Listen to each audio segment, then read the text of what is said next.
ለዚህ ነው ሕይወትን የማላምናት። ለዚህ ነው መኖር የሰው ስም ብቻ ነው የምለው። ለዚህ ነው አለው ማለት ነውር የሚመስለኝ። ለዚህ ነው ሳለን እንከባበርና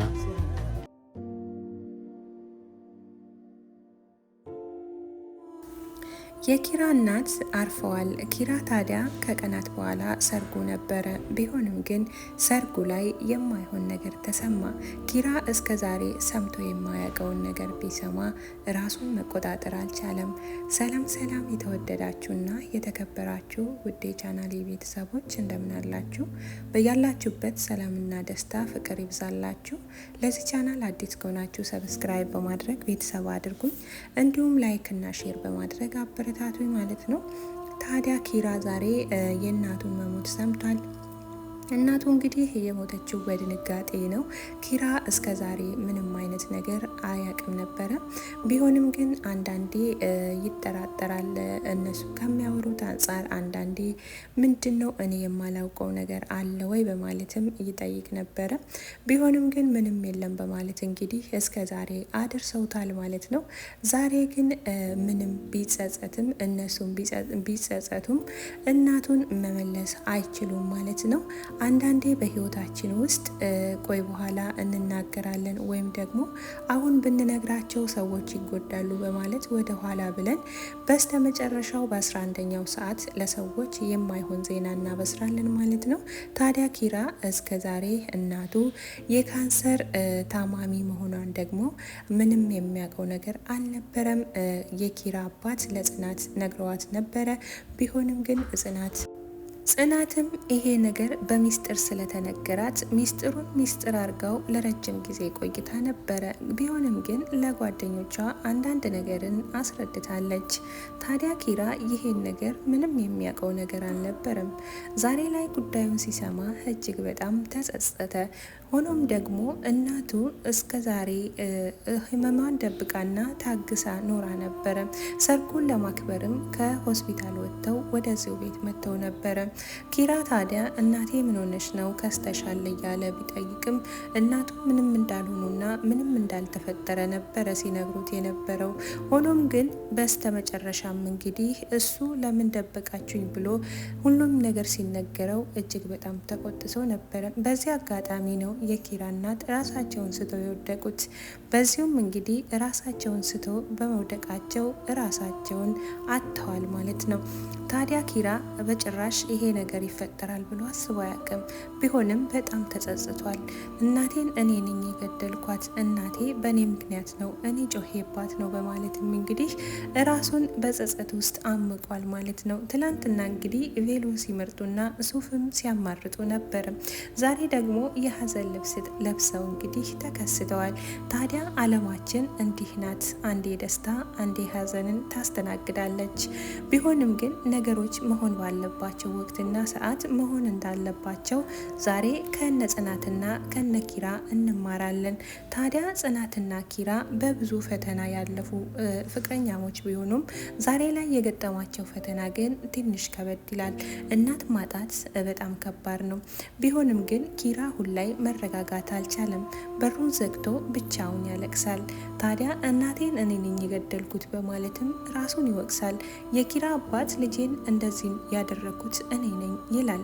ጽናትም በሌላ በኩል ኪራዬን እንደዚህ ያደረኩት እኔ ነኝ፣ እኔ እኮ ይደርሳል ብዬ ነበር እንጂ ይሄ ሁሉ ይፈጠራል ብዬ አስቤ አላውቅም ትላለች። በሌላ በኩል ምሩም እንግዲህ እናቴ ናት ያሳደገችኝ አስቱዬ በማለትም ብቻዋን ታለቅሳለች። ታዲያ ዛሬ ላይ ሁሉም በራሱ ፊና እያለቀሰ ይገኛል። ኪራ ደግሞ ይሄን ነገር ጭራሽ መቆጣጠር አልቻለም። ቢሆንም ጓደኛው እንግዲህ ከቤት ይዞት ወጥቶ እንዲረጋጋና ወደ ራሱ እንዲመለስ አድርጎት ነበረ። የኪራ አባትም ልጄ እዚህ ከቆየሁኝ ይህ ነገር በእኔ ምክንያት መሆኑን ካወቀ ይጎዳብኛል። ስለዚህ እኔም ራሴን ለማረጋጋት ስል ወደ ስራዬ ልመለስና ራሴን ቢዚ ላድርግ በማለትም ከቤት ወጥተው ሄደዋል። ታዲያ ኪራም ከቤት ወጥቶ ትንሽ ተረጋግቷል። ጽናትም ይህን ነገር ስታይ ደስ ይላታል። ጽናትና ጓደኞቿ እንግዲህ እንግዳ ስለሚመጣ ቤት ውስጥ ሽር ጉድ እያሉ ይገኛሉ። ትላንትና ለሰርጋቸው ነበረ ሲጨፍሩ የነበረው። ታዲያ በአንድ ቀን የነበረው ደስታ ዛሬ ወደ ሀዘን ተቀይሮ ይታያል። ታዲያ አንዳንዴ በህይወታችን ውስጥ እንደዚህ አይነት ነገር ይከሰታል። ደስ አለን ተደሰትን ብለን ሳንጨርሰው ደግሞ ሌላኛው ነገር ይመጣል።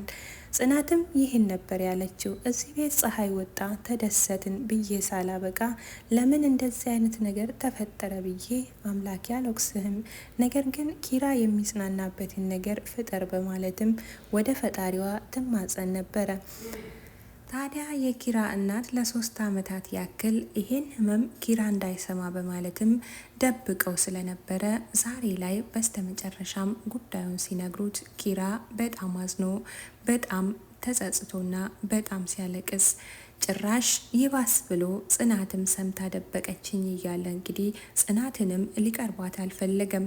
እሷም ስንት ቀን ሙሉ ምግብ አልበላህም፣ ምግብ መብላት አለብህ በማለትም ምግብ ብታመጣለትም ጭራሽ አንቺን ማየት አልፈልግም ይላታል።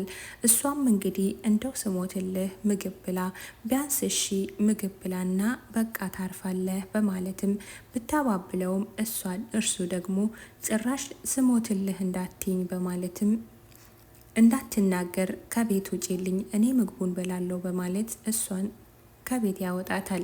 እሷም ከቤት ስትወጣ ደረጃ ላይ አባቱ ቁጭ ብሎ ታገኛለች። ታዲያ ግራ ተጋብተው እርስ በራሳቸው ይነጋገራሉ።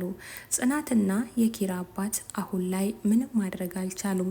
እንዲሁም ደግሞ ናሆምም በጣም ተጸጽቷል። እውነቱን እያወቅኩ ከአንተ መደበቄ ዛሬ ላይ አሳዝኖኛል በማለትም ታዲያ ቀድሞም ይናገር ነበረ የኪራ ጓደኛ ናሆም ማለት ነው። ናሆም እኔ እውነቱን እያወቁ መደበቅ ከብዶኛል በማለትም ለምሩ ሲያጫውታት፣ ምሩ ደግሞ እንደምንም ታገስ በማለትም ጉዳዩን አውጥቶ እንዳይናገር አድርገው ነበረ። ታዲያ የዛኔ ነግሬው ቢሆን ይሄ ሁሉ አይፈጠርም በማለትም ዛሬ ላይ ይጸጸታል። ቢሆንም ግን የሄደው አይመለስምና የኪራ እናት ላትመለስ ከዚህ ዓለም በሞት ተለይታለች። ታዲያ የተወደዳችሁና የተከበራችሁ ይህ የጽናት ተከታታይ ድራማ ዛሬ እዚህ ላይ ደርሷል። ከመጀመሪያው ጀምሮ ስትከታተሉ የነበረው ምርጥና አሪፍ ደስ የሚል ተከታታይ ድራማ ነው። ብዙ ነገር እንደተማራችሁበት ተስፋ አደርጋለሁ። እኔም በበኩሌ ብዙ ነገር ተምሬበታለሁ። ዓለማችን ላይ ደስታም ሀዘንም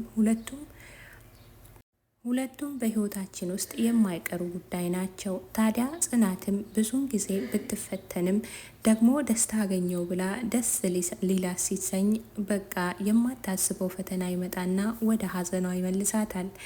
በህይወቷ ውስጥ ብዙ ፈተናን አሳልፋለች። ያሁኑ ደግሞ ለየት ይላል በኪራ ስለመጣባት። የተወደዳችሁና የተከበራችሁ ውድ ቻናሌ ቤተሰቦች ለዛሬ ይዤላችሁ የመጣሁት ይሄን ይመስላል። ቻናሉን ሰብስክራይብ በማድረግ እንዲሁም ደግሞ ቪዲዮ ላይክ በማድረግ አብራችሁኝ ስለቆያችሁ እጅግ በጣም ከልብ አመሰግናለሁ። ቀጣዩን ክፍል ይዤላችሁ እስከምመጣ ሰላም ቆዩልኝ። በያላችሁበት ሰላምና ፍቅር ይብዛላችሁ። ባይ ባይ። ምን ነው ልትለኝ? አዎ ምን ነው ቀልድ አንተ ነው ያለ ግን የምር እንዴት ነው ቆይተህ ምናምን ከቤት መጣህ ያለው ስሜት እንዴት? ዛሬም ቢሆን የጎተት ካስወጣኝ እንጂ የመጣት ኪራ በቃ ነገሩ አልፏል አይደል? አለፈ ነገር ደግሞ ራስን መውቀስ